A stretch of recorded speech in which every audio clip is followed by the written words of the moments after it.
Hi everyone, it's Nicole here today for Honeybee Stamps with this chicken coop shaped card to share with you today, featuring brand new stamps and dies from the Honeybee Stamps 4th birthday release. This release is jam-packed. I am using just a fraction of the amazing new products available in this release today to create my chicken coop shaped card. We're going to start by stamping some images from the Spring Chicks stamp set on Bristol Smooth cardstock with the Ink on 3 Fade Out No Line Coloring ink. You guys, if you have been following me for a few weeks or for a while, the last few weeks, I have been really loving no line coloring, especially with this Fade Out ink and with my Zig Clean Color Real Brush markers. I'm very much more comfortable with the no line coloring with these or colored pencils as opposed to alcohol ink markers like Copics.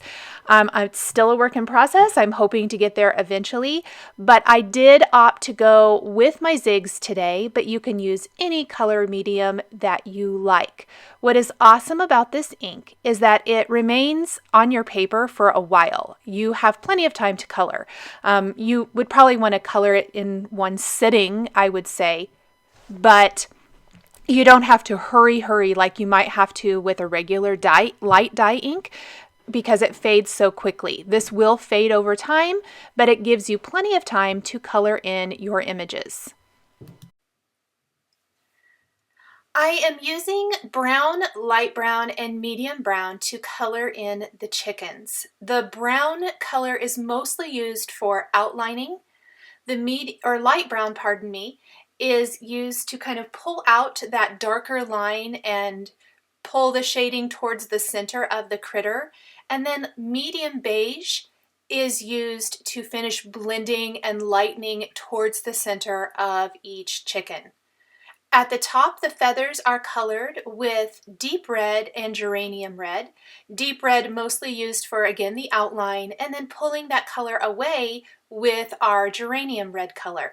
I purposely chose some deeper, richer reds instead of brighter reds to work better with the colors for the chickens. For the rest of the chicken, I'm going to follow the same that I did for the head, with using my brown color to pull out or to trace the line, light brown to pull that color out a little bit, and then medium beige to blend. I'm going to work in smaller areas, however, as this is a larger animal, a larger image. I feel like that way the blending works a lot better and doesn't give the markers a chance to dry so much because they're not going to blend as well. They're still going to stay wet a little bit longer. They are water-based markers, but I find when coloring something of this size and scale that working in a smaller area works the best. For the beak on the chicken, I did use bright yellow and yellow. Where I was talking about using richer colors, I had considered using something else, but I think that this, even with the word bright in it, this still really is the best color combination and works really great for this particular design. For the eyes, I do like to go in with a black glaze pen and color over the eyes and add that detail in. It really makes their faces pop. I like to wait to add the highlight back in until the black is completely dried. I finished the tail end of my large chicken, and I'm going to move on to one of the smaller chicks before I come back and add those white highlights I was talking about for our largest one. We are going to do the same thing that we did for the large chick with both smaller, only we're going to not use probably quite as much of the light brown color, meaning we're going to trace the image with our brown, just kind of do a small little outline with light brown and then pull that color out with medium beige to keep the color similar and not overpower the small chicks with too much of a dark color. Geranium red and deep red for the feathers at the top again. Bright yellow and yellow for the beak. And there you saw me add some eyelashes with a fine tip black pen to our large chicken. Black glaze pen for the eyes on that one as well. I like to just kind of add those as I go. It gives the ink a chance to dry while I work on coloring other images. Brown and light brown, again, Same thing as before. Just blending all of that color out. Now for the legs on our small chicks, because they have legs there, I did trace those with a deep brown marker so that they would really show up. You could use a fine tip black marker too if you wanted to, a little more control because these brush tips can be maybe a little tricky, but if you use a very light hand, you can trace those out with your zig marker really fairly easily, especially as long as the tips aren't damaged. I mentioned that because I have a couple of markers where I have damaged the tips just trying to get the lid on. I think I did it too fast. And so the tip doesn't come to that really fine point that you really need for that. For the eggs or the eggshells here, I am tracing that color out with a haze blue marker and then blending the color towards the center with the blender marker. The blender is a fantastic addition because you can make any color light. The haze blue is already super light, but I don't want the focal point to be on the eggshells. I want those eggshells to have a hint of color, but to kind of be background, if that makes sense, for our chicken coop scene card. Once I have all of my images colored all the way in, I can die cut these with the coordinating Spring Chicks dies. And I've got our chicken coop die cut from some Lawn Fawn wood grain cardstock. I didn't have another piece of the exact color of cardstock I wanted to use, so I used white, and I'm going to add color to this using Lawn Fawn Dough and Walnut inks. Any brown inks would do. You could use Distress inks, Distress Oxide inks, whatever you have on hand to add color, but I wanted my chicken coop to have that wood grain texture, so I found some white wood grain paper and I'm going to ink it up. I'm using some of the Picket Fence life-changing brushes to add color to the chicken coop. Not only did I keep the outside frame of my chicken coop, but I kept the inside piece as well. We will be adding color to that, and it's going to be adhered directly to our shaped card base, which we're going to get to making our card base here in just a second, so you'll see what I mean there. But I'm actually going to die cut this chicken coop 2 more times from smooth white cardstock and pop it up just a little bit. This is going to give it a tiny bit of dimension without overpowering it, instead of adding foam adhesive behind this. We're going to add foam adhesive behind some of our chickens and elements, but I'm not going to pop up the actual chicken coop with foam adhesive. We're going to add 2 die cut layers of chicken coop behind this or under this and pop it up, but the inside piece will be adhered directly to the card base. And we're just going to add our shading again with Lawn Fawn, Walnut, and Dough inks. Anywhere there is the embossed wood grain area, the ink really picks that up and it showcases the definition of our textured paper perfectly. We're going to clean up the work surface. I don't want to accidentally transfer any of these darker ink colors to the hay that we're going to ink up with some number 2 pencil Lawn Fawn ink. I've also die cut the hay from number 2 pencil Lawn Fawn cardstock, so it's a deeper, richer color. Again, just kind of definitely pulling the color choices that I used for the solid cardstock from the colors I used to color in the chickens, so everything coordinates perfectly. And I'm inking up the edges just to deepen and darken those a little. I don't know that it added that much definition with the tone on tone. I think if I would do it again, I would maybe use the dough ink that I used for the base of our chicken coop. It would darken it up a little bit better. It looks dark now, but again, these are dye inks, and as they are dry and are absorbed into the cardstock, can't talk, it will lighten a lot. I'm going to kind of lay out my die cut images now, see what I have room for. I always like to kind of lay it out, double check. I want to make sure that where I think the sentiment's going to work, it's still going to work. And then I will work on building the card base. Now there isn't a shaped die for this card base, but I wanted to make the chicken coop into a shaped die. I did start by using the die itself to trace the shape onto my cardstock, and I'm going to cut this out. But remember, the die is going to be bigger than the actual shape. So this does get me close to where I need to be for the chicken coop shaped card.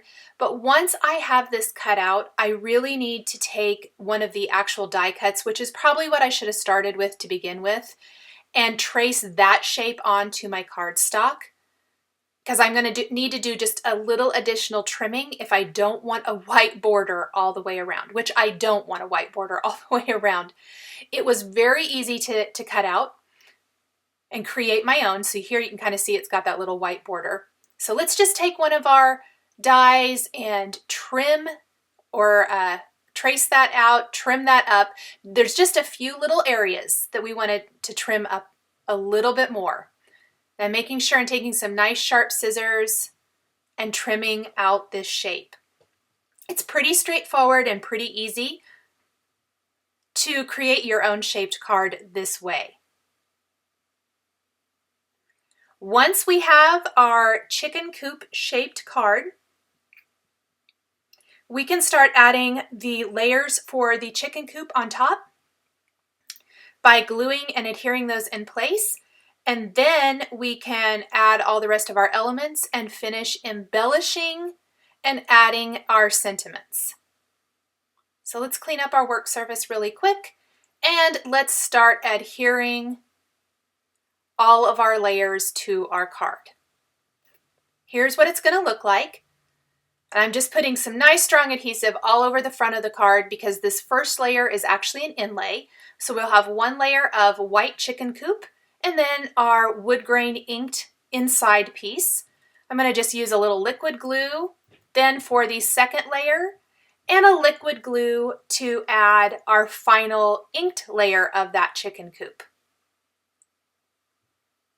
And just that tiny bit of dimension where the inside is flat really helps with the overall look of our chicken coop. And then we're going to add a red roof. This was die cut from some Hero Hues cranberry cardstock. I did not ink this. We are going to embellish the roof instead with some little heart accents from Honeybee Stamps. My favorite, the candy hearts. We're going to use those in the Be Mine white color to embellish at the very end. I've added the hay bin to the chicken coop with some foam adhesive. I made sure and only kept the foam adhesive where it doesn't overlap where the chicken coop is dimensional. Same goes for our large chicken. We're going to add it with foam adhesive, but not where it overlaps the hay, because that's already popped up. We are going to glue eggshells and eggs all in place. And then we will pop up the two smaller chicks in the front or forefront of the card design. Just adding a little foam adhesive. Now I'm going to take some black cardstock and an EGGcelent sentiments. We're going to use the sentiment. Sometimes you just have to say cluck it. And I'm going to stamp that on black cardstock with a clear embossing ink. I did stamp with the clear embossing ink twice to make sure I had a very inked surface before sprinkling on white embossing powder. We're going to tap off any excess. I did that kind of off camera. And then we are going to heat set this with our heat tool before trimming it in to a long rectangle. I want this to look like a sign hung on the top of our chicken coop up near the top. We will add an additional sentiment inside our card after we get this done. I used a powder tool on the black cardstock. That's what you see there that looks like maybe a chalkboard. I want to go ahead and remove that with a dry rag or a Swiffer cloth before I trim that into a strip. To make this look like a sign that we have adhered to the top of the chicken coop, I am going to take a white pen, the same white pen I used to add highlights to the chicken's eyes. And we're going to add just little dots in all four corners of our rectangle so it looks like nails or something like that, so that it's got some cute little signage up here at the top of our chicken coop.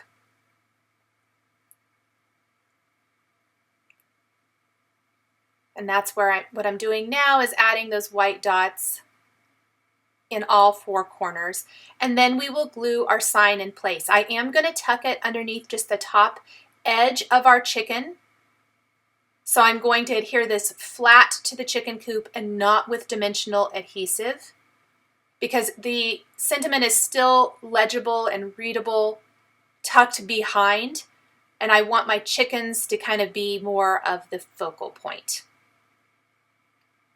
I'll put something heavy to kind of help hold that strip down while the glue dries. We're going to take our liquid adhesive and a crystal katana, as well as those honey bee candy hearts in Be Mine color, and we will add those next. I did take my deep brown marker color and trace those little die lines in the chicken coop to add more definition to the front of the chicken coop.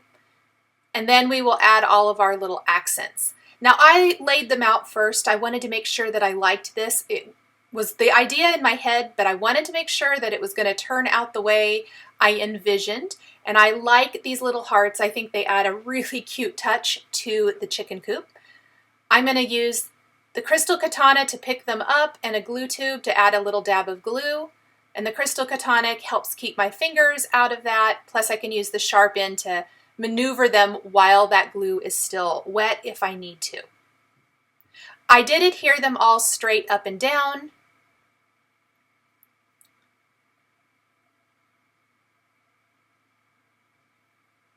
And once that is dry, I'm going to go ahead and take my card, open it up flat, and I'm going to take another sentiment from the EGGcelent Sentiments stamp set, and I am going to stamp that inside. However, the sentiment is a little long. So I'm going to mask off part of it, center it on the inside of my card, mask it with Post-it tape, ink it up with a black ink, and stamp part of it at a time. So I stamped "Don't Get Your" first, and there were a couple places that I don't think it transferred very good, and that's just because the front of the card is a little dimensional. Probably should have stamped the inside of the card before adhering everything, but I wasn't thinking ahead, I guess. So I'm just going to stamp it twice. That's why I'm using my MISTI. Then I'm going to clean my stamp really good, center the remaining part of the sentiment under what we've already stamped, mask off that, and then go ahead and ink and stamp this again. So the inside sentiment reads, "Don't get your feathers ruffled." I think this is a super fun, cute, very punny encouragement type card, and just so much fun. So now that I have all of this stamped, I will show you the complete finished card made, creating our own custom shaped card with the chicken coop dies.